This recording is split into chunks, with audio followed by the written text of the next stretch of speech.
Sa viral post na ito, ipinarating ng isang ginang ang kanyang pagkadismaya matapos hindi makakuha ng benepisyo ang kanyang asawa na miyembro ng PhilHealth matapos maospital at kalaunan ay pumanaw. Isa rin sa hinaing niya ang hindi pagsagot ng PhilHealth sa bahagi ng kanilang hospital bills dahil mas mababa sa 24 na oras ang hospitalization ng miyembro. Kaya hindi umano sakop ng PhilHealth ang mga gastusin. Ang insidenteng yan, mahigpit na pinaiimbestigahan ni Pangulong Ferdinand R. Marcos Jr. Ayon kay PCO Undersecretary at Palace Press Officer Attorney Claire Castro, hindi katanggap-tanggap na mapagkaitan ng tamang benepisyo sa kalusugan ng mga Pilipino dahil sa mali o hindi maayos na implementasyon ng mga pulisiya.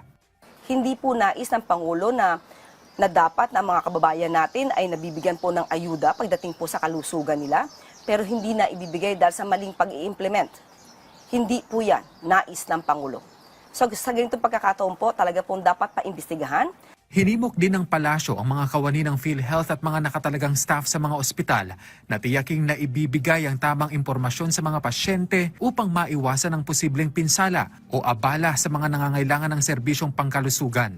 Tayo rin po ay nagsasabi na rin sa lahat ng mga taga-PhilHealth, kung sino man yung mga PhilHealth staff or assign sa mga hospitals or sino man ang nagpo-process ng mga benepisyo ng mga kababayan natin.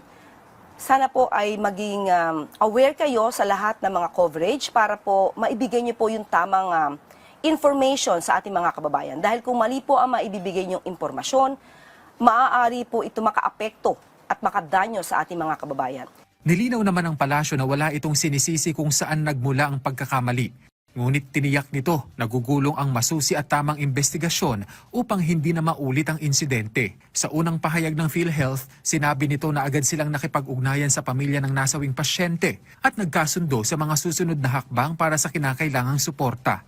Nakipag-ugnayan na rin sila sa ospital para alamin ang ugat ng insidente kasabay ang pakikiramay sa naulilang pamilya. Sa pahayag naman ng Manila Doctors Hospital kaugnay ng insidente, iginiit nito na agad nilang binigyan ng assessment, monitoring at angkop na gamutan ng pasyente alinsunod sa clinical protocols.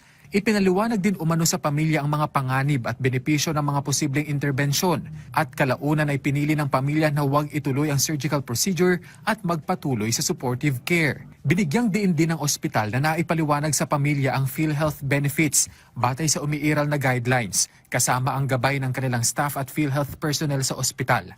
Wala pang pahayag sa ngayon ukol dito ang pamilya ng nasawing individual. Kenneth, pasyente para sa bayan.